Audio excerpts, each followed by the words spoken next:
ada beberapa item, yaitu tanggung jawab uang idah, uang mut'ah, uang nafkah anak, dan juga uang kesehatan. Itu semuanya per Agustus ya, sejak baby lahir sampai dengan hari ini tidak ada kontribusi sama sekali.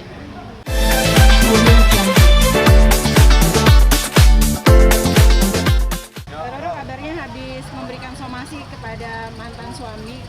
Kalau boleh tahu kenapa nih sampai akhirnya melayangkan surat somasi itu? Ya, bismillahirrahmanirrahim. Terima kasih perhatiannya teman-teman media. Jadi ini merupakan somasi nggak cuman sekali. Jadi jujur ini udahnya memberikan somasi yang kedua bersama tim kuasa hukum Nyai, ada 10 pengacara. Nah, menindaklanjuti atas hasil keputusan hakim yang tidak dilaksanakan oleh yang bersangkutan sampai dengan detik ini. Jadi ada beberapa item terkait uang idah, uang mut'ah, uang nafkah anak, dan juga uang kesehatan anak. Jadi amat sangat ironis yang tempo hari yang bersangkutan ingin merebut hak asuh anak, ternyata tidak ada andil sama sekali untuk pertanggungjawabannya sampai dengan sekarang. Jadi ini per hari ini sudah dilakukan somasi kedua, nanti akan ada somasi ketiga dan akan ada langkah-langkah hukum yang selanjutnya. Jadi mohon yang bersangkutan tidak main-main dengan hukum karena kita warga negara Indonesia yang baik. Somasi itu sendiri isinya apa sih Mbak? Karena tidak memberikan nafkah sama sekali atau memang pernah memberikan nafkah akhirnya stop? Gini ya, terima kasih. Jadi isi somasinya adalah menindaklanjuti keputusan hakim. Jadi kita bersidang, teman-teman media juga semua telah mendampinginya juga kan juga udah apa ya, perhatiannya, pikirannya, tenaga, fisik dan juga tentunya biaya telah Nyai curahkan dari sidang ke sidang sampai dengan terakhir, dan alhamdulillah keputusannya Nyai yang menang.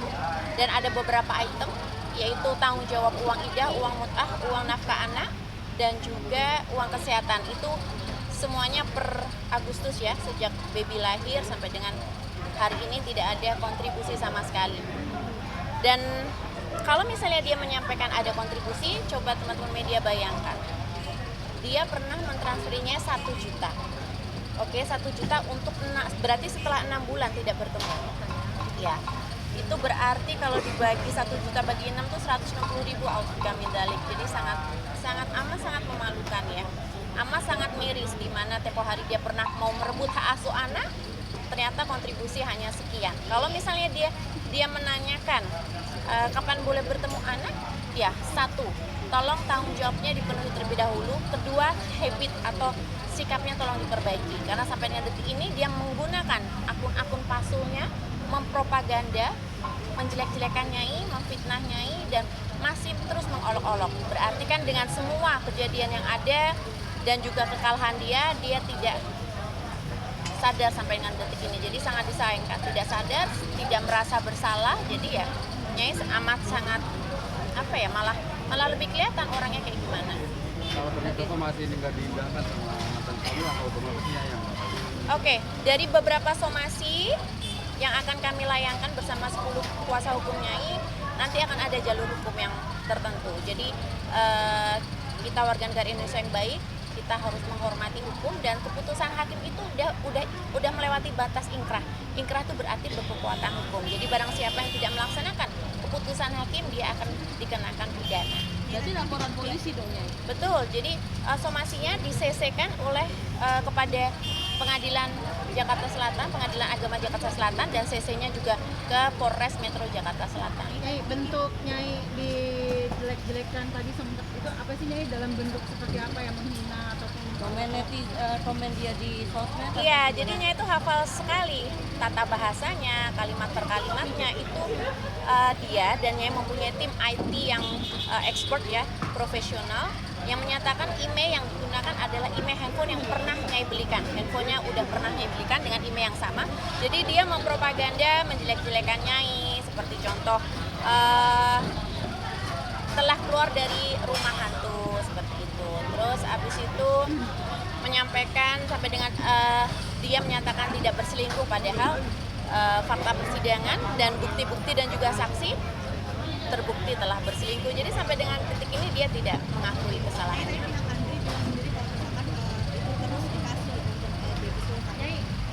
Sempat ada bahwa kabarnya Nyai belum memberikan barang-barang mantan yang masih disimpan di rumah Nyai seperti KTP, Oke. Nah. barang-barangnya semua yang ada di rumah Nyai. Oke, nah di dalam somasi Nyai di footnote tertulis bahwa akan diberikan serah terima seluruh barang setelah yang bersangkutan melakukan tanggung jawabnya. Jadi tidak perlu dipertanyakan lagi. Jadi kalau dia ngomong di media, that is simple, ya.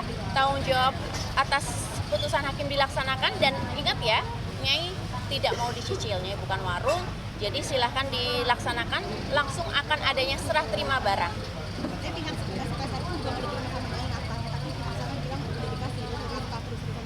Oh terus-terusannya udah sampein tadi di awal.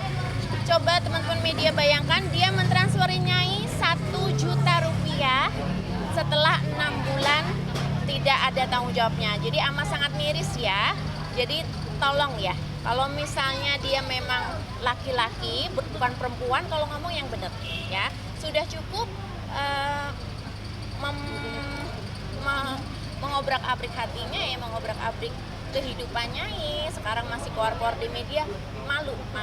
Dan dia juga pernah nyampein ke media bahwa dia tidak menerima somasi. Padahal dari tim kami, tim kuasa hukum kami itu amat sangat detail dan juga profesional. Jadi somasi dikirim ada bukti foto, somasi diterima ada bukti foto, dan Nyai pun masih menyimpan foto muka dia saat menerima berkas itu. Jadi dia ya tidak mengakui kalau bahwa telah menerima somasi. Jadi ya amat sangat lucu ya. Ada tenggang waktu kan Nyai sampai kapan dia harus sampai somasi ketiga kah atau gimana? Iya, sampai dengan saat ini sudah melayangkan somasi kedua, nanti akan ada somasi ketiga. Jadi kita lihat aja bentuk tanggung jawabnya. Kalau tidak, dia tidak mengindahkan keputusan hakim, nanti akan dikenakan pidana. Nyai tadi sempat barang-barang yang masih disita sama Nyai seperti apa Nyai?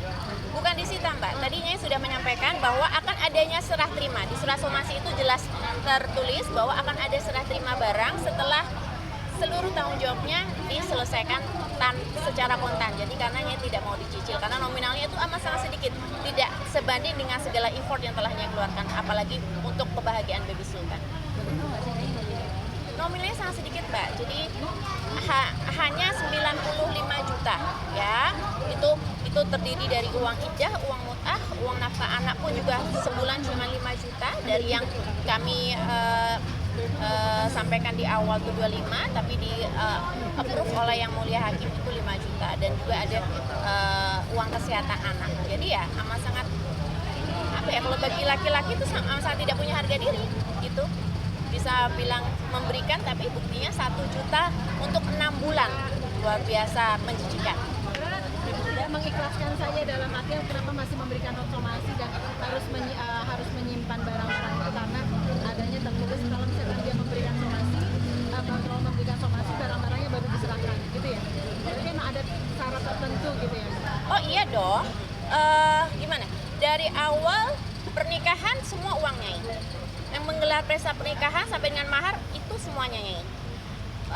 Kebutuhan sehari-hari semuanya Nyai, sampai dengan uang persalinan semuanya Nyai. Masa iya laki-laki nggak punya tanggung jawab? Apakah cuman modal titik-titik doang gitu? Kan punya harga diri ya.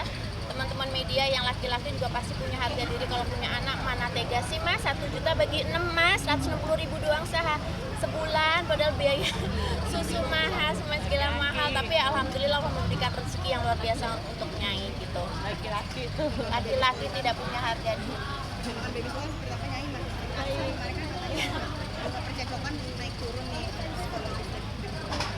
Iya tadi sama omanya Baby Sultan digendong, alhamdulillah sehat. Terus sekarang udah lucu banget ya, pintar banget, gerakannya aktif, bisa tengkurap, telentang, udah merangkak gitu ya, lucu, maju mundur, udah gitu bisa bergumam gitu. Jadi ya amat sangat senang sekali, jadi cerdas. Jadi hanya nggak bisa bayangin tuh kalau sampai tempo hari hak asuh anak ya direbut sama dia, bagaimana nasibnya Baby Sultan. Nyai, maaf, Ya. berarti setelah perceraian mantan suami tidak belum pernah sama sekali memberikan nafkah untuk anaknya.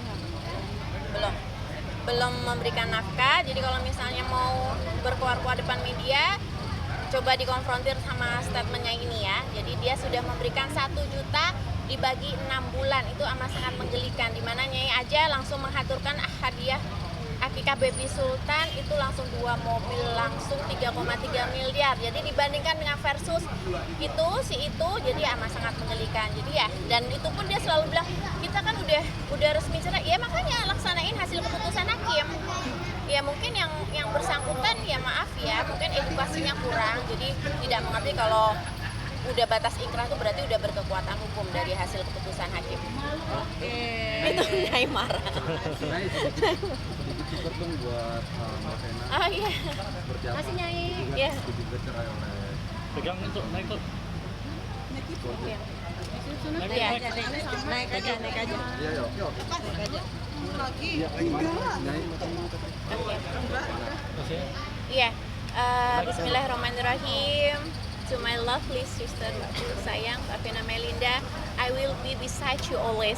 Nyai akan selalu ada di samping Mbak Vena, mensupport secara lahir dan batin, dan khususnya untuk kesehatan psikologi Mbakku sayang. Dan besok hari Minggu ini kita udah janjian untuk bisa terapi kembali bersama konselor pribadi Nyai, Bapak Despa dari tim Behaviors, yang insya Allah akan menghipnoterapi, merilis semua rasa sedih, rasa trauma yang Mbakku sayang alami.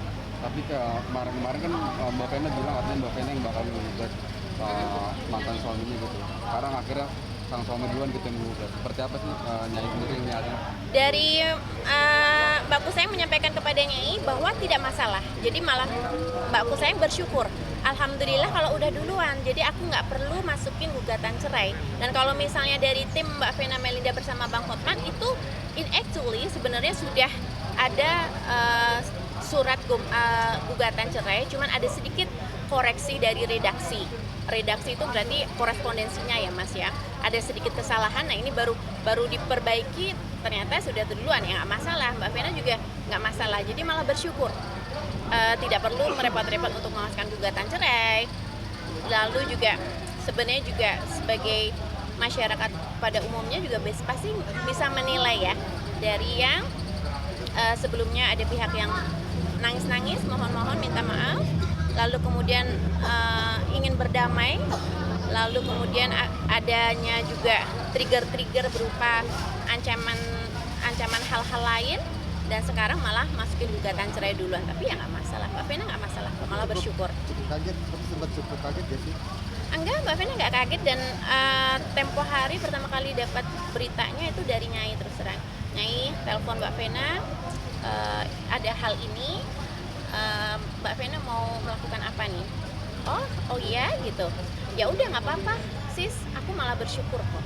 Tapi Nggak kalau dari masalah. pihak sananya itu kayak mengajukan cerai gara-gara harkat martabatnya Direndahkan. direndahkan itu nggak Nyai sendiri sebagai sahabat melihatnya seperti apa? Begini ya, teman-teman media juga selalu mengawal kasus ini dari awal. Mohon jangan diputar balikan fakta. Tidak ada tendensi apapun untuk menurunkan harkat martabat. Kita berbicara adalah fakta di lapangan.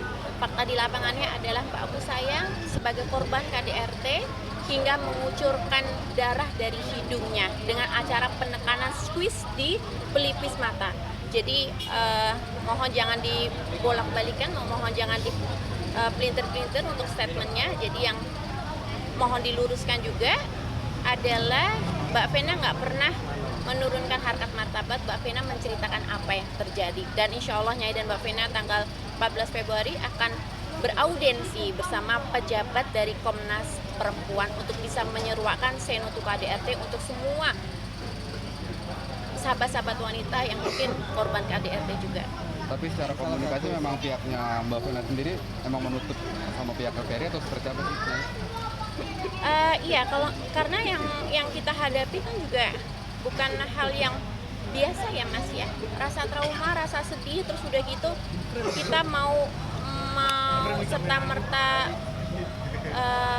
berkomunikasi atau lain sebagainya itu kan masih agak susah ya Mas.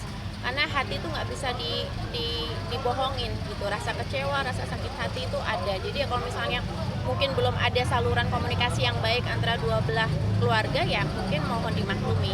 Tidak ada maksud apa-apa Mbak Vena. Ini salah satu fakta yang teman-teman wartawan juga lihat mungkin ya, ketika orang tua dari Ferry berusaha bersilaturahmi tapi akhirnya ditolak. Itu salah satu faktornya. Dan itu menjadi salah satu alasan kenapa Ferry mengajukan cerai duluan.